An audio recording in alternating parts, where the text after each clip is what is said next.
성경을 읽다 보면은 예수님께서 제자들에게 하신 말씀이 너무 강해서 충격을 받고는 합니다. 베드로를 향해서 사탄아 내 뒤로 물러가라 라고 하신 말씀이 한 예입니다. 수제자인 베드로에게 사탄이라고 말씀을 하신 것입니다. 왜 예수님께서는 이토록 강한 표현들을 사용하신 거죠? 교육적 효과를 얻기 위해서 그렇게 하실 수 있습니다. 자, 그러나 그것보다도 더 중요한 이유들이 있는 거예요. 첫째는 천국의 가치관과 세상의 가치관이 너무 다르기 때문에 그렇습니다. 곧 천국의 가치관과 세상의 가치관이 정반대일 때가 허다한 것입니다. 그러다 보니 예수님의 가르침이 강력해질 수밖에 없다 이 말이에요. 두 번째는 예수님의 말씀은 언제나 구원과 관계된 것이기 때문에 그렇습니다. 구원은요, 무엇과도 비교할 수 없는 절대적인 것이죠. 받아도 되고 받지 않아도 되는 선택사항이 아니란 말이에요. 무슨 일이 있어도 받아야 되는 겁니다. 그렇기 때문에 예수님의 말씀은 언제나 강한 표현을 쓰시게 되는 것입니다. 자, 이번 시간과 다음 시간 우리가 본문으로 살펴보게 될 마태복음 18장은요, 마태복음에 나오는 5개의 강화들 가운데 네 번째 강화입니다. 마태복음에는 예수님의 이 말씀 묶음이 총 5군데 나와요. 5장부터 7장에 나오는 산상설교, 그리고 10장에 파송설교, 13장에 천국 비유설교, 그리고 오늘 우리가 살펴보는 18장에 교회 공동체에 관한 설교, 그리고 끝으로 24장, 25장에 나오는 종말에 관한 설교가 그것입니다. 마태가 5개의 강화들을 이렇게 구성해 놓은 것은요, 예수님을 모세와 비교하여서 새로운 출애굽의 지도자시고 구원자라 하는 사실을 드러내기 위해서 그렇게 한 것입니다. 모세의 오경을 구약 이스라엘 하나님의 백성들은 삶의 법으로 받아들이지 않았습니까? 그것처럼 이제 예수님께서 말씀하신 이 5개의 강화를 새로운 하나님의 백성이 삶의 법으로 받아들여야 한다 하는 것을 말씀을 하는 것입니다. 본장은요, 내용상 세 부분으로 나누어져요. 1절부터 4절에서는 겸손에 대해서 말씀합니다. 그리고 5절부터 14절에서는 이 인간 존중을 말씀하고 있고요. 그리고 마지막 15절에서 35절에서는 용서에 대해서 말씀하고 있는 것을 볼 수가 있습니다. 이 세 가지 것들은 교회 공동체 안에 있는 성도들이 서로 관계를 맺을 때 반드시 필요한 덕목들입니다. 우리가 교회 공동체 성도들로서 서로가 서로를 대할 때 뭐가 필요하겠어요? 겸손이 필요하다 이 말이에요. 인간 존중이 필요하단 말이에요. 용서가 필요하단 말이에요. 자, 이제 이 시간에는요, 1절부터 4절까지의 겸손과 5절부터 14절에 나오는 인간 존중에 대해서 말씀을 드리고자 합니다. 우리 같이 한번 1절을 읽어보도록 하겠습니다. 읽습니다. 그때 제자들이 예수께 나와 이르되 천국에서는 누가 크니까. 여기 보면 그때라는 말씀이 나옵니다. 그때는 어느 때를 가리키는 거죠? 예수님께서 두 번째 순환 예고를 하시고, 그리고 성전세와 관련한 이 말씀을, 가르침을 제자들에게 주셨을 때를 말합니다. 당시에 성전세를 거두는 시기는 오늘날 양력 2월 3월에 해당하는 아달월 15일경이었습니다. 자, 그리고 그로부터 한 달이 지나면 니산월인 6월절이 있습니다. 니산월 14일이 6월절인데 한 달만 지나면 이제 6월절이 되는 거예요. 자, 6월절이 되면 예수님은 어떤 일을 하셔야 되죠? 예루살렘에 입성하셔서 십자가를 지실 거라 이 말이에요. 그러니까 하나님의 시간표가 급박하게 돌아가는 때였습니다. 바로 그때에 제자들은 무엇을 하고 있는 겁니까? 천국에서 누가 큰지를 두고 다투고 있다 이 말입니다. 왜? 지금 하나님의 시간표는 급박하게 돌아가고 예수님은 십자가를 지셔야 되는 그러한 상황이 눈앞에 다가오고 있는 이 상황에서 제자들은 터무니없는 이런 천국에 누가 크느냐를 두고 다투는 일을 왜 이렇게 벌이고 있는 것이죠? 고난의 메시아로서의 예수님의 사역을 모르기 때문에 그런 것입니다. 그들은 여전히 예수님이 정치적 메시아라고 하는 관점에서 예수님을 바라보고 있는 거예요. 또 왜 이런 일이 벌어지고 있느냐면 예수님께서 예루살렘에 입성하시면 왕이 되실 것이라고 하는 기대감 속에서 서로 높은 자리에 앉겠다는 알력이 생겼기 때문에 그렇습니다. 처음 예수님의 부르심을 받고 제자들이 됐을 때 이들에게는 이런 알력이 없었어요. 그런데 예수님을 따르는 그 횟수가 많아지고 그 기간이 많아지면서 권력욕이 생기고 그리고 경쟁심이 발생을 한 것입니다. 서로 큰 자가 될 자격이 있다고 주장하고 나선 것이죠. 그들이 예수님께 드린 이 질문에 그들의 심중이 잘 드러나 있습니다. 천국에서 누가 크니까? 뭘 말하고 싶은 거예요? 어떤 소리를 듣고 싶은 겁니까? 네가 크다, 이 말씀을 듣고 싶잖아요. 내가 크다는 소리를 하고 싶은 거예요. 자, 여러분, 교회가 가진 커다란 문제가 바로 이것입니다. 누가 큰지를 두고서 다투는 것입니다. 그래서 무엇하려고 이렇게 다투죠? 섬김 받으려고, 많은 사람들 위해 군림하는 자가 되고 싶기 때문에 큰 자가 되려고 다투고 있는 것입니다. 세상의 가치관이 교회 안에 그대로 들어와 있는 것입니다. 여러분, 이래서는 교회가 교회일 수가 없다 이 말이에요. 교회는 이 세상에 천국을 보여주는 곳입니다. 천국은 어떤 곳이죠? 천국은 어떤 곳이에요? 사랑으로 섬기는 곳이 천국입니다. 큰 자일수록 더 낮아져서 섬기는 곳, 그 나라가 바로 천국이다 이 말이죠. 작년에 임직을 받으실 분들을 대상으로 해서 제가 교육을 하면서 이런 말씀을 전했습니다. 여러분이 안수집사가 되고 권사가 되시면 지금까지 해오던 대로 하시면 안 됩니다. 그러면 교우들이 안수집사가 되고 권사가 되더니만 사람이 교만해졌다고 말합니다. 지금까지는 45도 허리를 굽혀서 인사했다면 이제부터는 권사가 되고 안수집사가 되면 이제 90도 허리를 굽혀가지고 인사해야 변하지 않았다는 말을 듣습니다. 여러분, 교회의 항종 직분자가 되고 중직을 맡는 것은요, 군림하기 위해서가 아니죠. 왜 이런 직분을 맡는 겁니까? 더 잘 섬기기 위해서 이 직분을 맡는 거예요. 그래서 직분이 무거우면 무거울수록 여러분 머리가 숙여져야 돼요. 허리가 구부러져야 돼요. 그래서 섬기는 자가 돼야 된다 하는 것입니다. 이것이 천국의 가치관입니다. 그런데 그렇지 않고 세상의 가치관을 가지고 있으면요, 다툼이 끊이질 않는 것입니다. 내가 크니 네가 크니 하고서 싸움이 계속해서 일어난단 말이에요. 부모가 어린 자녀 보고 뭐라고 이야기합니까? 싸우면서 내가 밥하고 설거지해서 나를 좀 섬겨라, 이렇게 말하는 것 같은 이런 모습이 교회 안에서 발생하게 된다 이 말이에요. 제자들의 질문에 예수님께서는 어린아이 하나를 불러서 그들 가운데 세우시고 말씀하셨습니다. 진실로 너희에게 이르노니 너희가 돌이켜 어린아이들과 같이 되지 아니하면 결단코 천국에 들어가지 못하리라.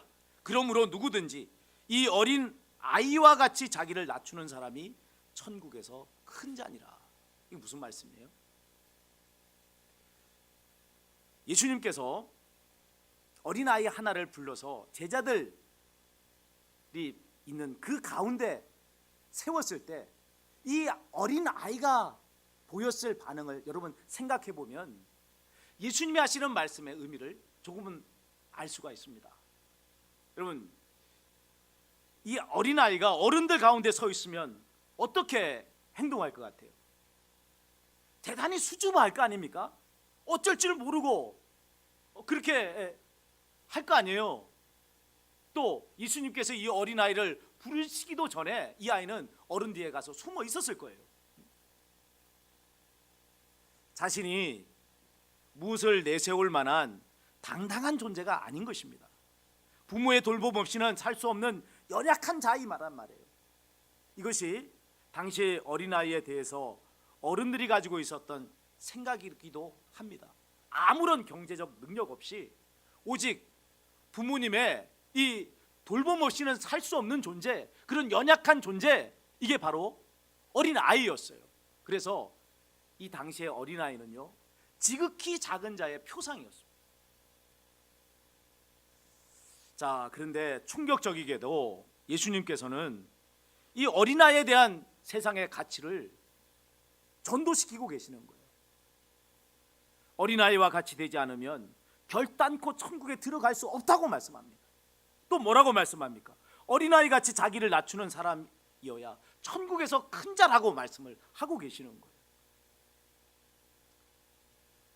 구원이 전적인 하나님의 은혜라는 것을 알면은 예수님의 이 말씀을 이해할 수 있습니다. 내 공로, 내 업적으로 구원을 얻는다면 당연히 누가 큰지 따져야 되는 게 맞는 거 아니에요? 내가 공로로 얻었어요, 천국을. 내가 공로로 업적을 쌓아서 구원을 얻었어요. 그러면 누가 공로를 많이 쌓았느냐? 이것 가지고 누가 큰지를 따질 거 아닙니까? 그러나 구원은 전적인 하나님의 은혜란 말입니다. 내 공로, 내 업적이 아무 쓸데가 없어요. 그것으로 구원에 어떤 유익도 끼치지 않습니다. 그러면 하나님의 백성이 된 우리는 누가 큰가를 두고 다투면 돼야 안 돼요? 그걸 두고 다투는 것은 말이 되지 않는 것입니다. 나 같은 죄인을 구원해 주신 하나님의 그 크신 은혜에 감사하면서 낮은 자세로 겸손한 마음으로 섬기는 자가 되는 것이 마땅하다 이 말이에요. 더 낮아져서 섬기면 섬길수록 그 사람은 큰 사람인 것입니다. 이것이 교회 공동체 내에서 성도들이 가져야 하는 겸손의 덕목이에요. 겸손이 있으면, 그러면 그 교회 공동체는 천국이 됩니다. 겸손한 자들이 모여 있으면 그 교회 공동체는요, 다툼이 일어나지 않아요. 다투는 이유는 내가 크다고 생각하기 때문에 그래요. 내가 굴림하기 위해서, 섬김받으려고 하기 때문에 다툼이 일어나는 것입니다. 기꺼이 낮아져서 섬기리라. 섬기고 또 섬기는 겸손한 자들로 가득 차 있는 곳은요, 여러분, 다툼이 왜 일어납니까? 바로 그것이 천국의 모습이라 하는 것입니다. 내가 받은 은혜를 바르게 깨닫고 겸손히 낮아져서 섬길 때 교회는 지상 천국을 이루게 되는 것입니다. 자, 이어지는 5절부터 14절에서는요, 이 어린아이와 연관된 작은 자를 등장시켜서 인간 존중에 대해서 말씀을 하시고 있습니다. 이 작은 자는 누굴까요? 누가 작은 자죠? 자, 어린아이가 지극히 작은 자의 표상이라고 했는데, 여러분, 교회 안에서 우리가 작다고 표현할 수 있는 사람들은 누굴까요? 가난한 사람, 또 연약한 성도들, 영적으로 이제 미숙한 사람들, 이런 사람들이 다 작은 자라고 표현을 할 수가 있을 것입니다. 그래서 쉽게 무시할 수 있는 사람들이죠. 부자에게는 가난한 사람 무시하잖아요. 강한 자는 약한 자를 무시한단 말이에요. 직위가 있는 사람은 직위가 낮은 사람을 무시하고, 또 오랫동안 신앙생활을 한 사람 초신자를 우습게 생각한단 말이에요. 백인은 흑인을 무시하고, 또 남자는 여자를 무시하는 그런 경향들이 있지 않습니까? 이렇게 무시되고 업신여김을 당하는 그런 위치에 있는 사람들을 다 작은 자라, 이렇게 말씀을 드릴 수가 있습니다. 그런데 예수님께서는 여기서도 세상의 가치를 전도시키는 충격적인 말씀을 하십니다. 우리 같이 한번 6절을 읽겠습니다. 읽습니다. 누구든지 나를 믿는 이 작은 자 중 하나를 실족하게 하면 차라리 연자 맷돌이 그 목에 달려서 깊은 바다에 떨어지는 것 나으니라. 아멘. 자, 여기 실족이라고 하는 말이 나와요. 이 실족은 거치는 것이 되어서 사람을 넘어뜨리다라고 하는 것이 실족입니다. 마태복음 17장 27절에서 예수님께서 성전세를 받는 사람들을 실족해 하지 않기 위해서 성전세를 내겠다라고 말씀하실 때 사용한 단어, 이것과 똑같은 단어가 여기에 쓰이고 있습니다. 자, 그러나 실족해 한 자에 대한 형벌이 차원이 달라요. 공동체 안에 작은 자 중 하나를 실족하게 하면 연자 맷돌이 목에 달려서 깊은 바다에 빠뜨려지는 것이 낫다라고 말씀을 합니다. 여러분, 연자 맷돌 아십니까? 어떤 게 연자 맷돌이에요? 연자 맷돌. 여러분, 사람이 집에서 그냥 손으로 돌리는 이 맷돌이 연자 맷돌이 아니에요. 소들이, 나귀가 이 어깨에 멍에를 쥐고, 그리고서는 이 옆에 있는 커다란 바위돌 같은 이 맷돌을 돌리는 거, 이게 연자 맷돌이란. 이거를 메고 깊은 바다에 던져지는 게 낫다는 거예요. 왜 이런 형벌을 받는 게 낫다고 말씀합니까? 구원 얻은 하나님의 자녀를 지옥에 떨어뜨리는 일이 되기 때문에 그래요. 작은 소자 중에 하나를 실족해 하는 일, 그게 뭐겠어요? 이 소자를 믿음에서 떨어지게 하고 예수님으로부터 떨어지게 하고 지옥으로 떨어지게 하는 그 일이 실족해 하는 일이란 말이에요. 이에 대해 하나님께서는 그 실족해 한 그 사람을 지옥에 던져 넣으시는 것으로 심판하실 거란 말이에요. 그러니 그 심판을 받는 것보다 바다에 던져져서 죽는 게 더 낫다. 예수님은 그렇게 말씀을 하고 계시는 것이죠. 세상에서는요, 큰 자들이 작은 자들을 실족시키는 일들이 비일비재합니다. 왜요? 세상의 시스템이 그런 거예요. 강한 자가 약한 자를 위해 군림하고 지배하고 다스리는 것이 이 세상의 시스템 아닙니까? 뭘 섬겨요? 강한 자가 뭘 섬깁니까? 강한 자는 항상 약한 자를 지배하고 다스립니다. 이게 여러분 세상의 시스템이란 말이에요. 그러다 보니 큰 자들이 작은 자들을 실족시키는 일들이 비일비재하게 일어납니다. 그러기에 세상에 화가 있어요. 하나님께서 심판하실 것이란 말이에요. 그런데도 교회 공동체 안에서 심판받을 세상의 일을 하는 자가 있다면, 그래서 작은 자를 실족시키고 있다면 그 사람이 하나님의 준엄한 심판을 어떻게 피하겠어요? 절대로 작은 자 중 하나도 실족해 하거나 업신여겨서는 안 된단 말이에요. 그 연약한 작은 자를 하나님께서는 당신의 자녀로 귀하게 여기시며 돌보시고 있기 때문에 그렇습니다. 자, 우리 10절을 읽겠습니다. 삼가 이 작은 자 중에 하나도 업신여기지 말라. 너희에게 말하노니 그들의 천사들이 하늘에서 하늘에 계신 내 아버지의 얼굴을 항상 배움느니라. 자, 그러면 이 작은 자 중에 하나를 어떻게 대해야 할까요? 어떻게 해야 합니까? 12절 13절에서 예수님께서는요, 길 잃은 양의 비유를 통해서 이 작은 자를 살리는 사람이 되어야 한다라고 말씀을 하시고 있습니다. 여기서도 또 한 번의 충격적인 가치 전도의 말씀이 등장합니다. 99마리의 양을 산에 두고 가서 길 잃은 한 마리의 양을 찾아야 한다고 말씀하고 있는 겁니다. 여러분, 99마리의 양과 길을 잃어버린 한 마리의 양, 어떤 것이 같이 있어요? 어떤 게 같이 있어요? 여러분, 이건 수치상으로 따지면 99대 1이에요. 비교가 되지 않는 그런 상황입니다. 그런데 예수님께서는 길을 잃어버린 한 마리 양에게 더 큰 비중을 두고 계시는 것입니다. 왜 그럴까요? 길 잃은 한 마리의 양은요, 생사의 기로에 처해 있기 때문에 그렇습니다. 13절에 보면은 이렇게 말씀합니다. 진실로 너희에게 이르노니 만일 찾으면 길을 잃지 아니한 아홉 마리보다 이것을 더 기뻐하리라. 만일 찾으면이라는 이 말씀이 뭘 의미하겠어요? 길 잃어버린 양이 처해져 있는 위급한 상황을 이야기하는 것입니다. 찾을 수도 있고 찾지 못할 수도 있다 이 말이에요.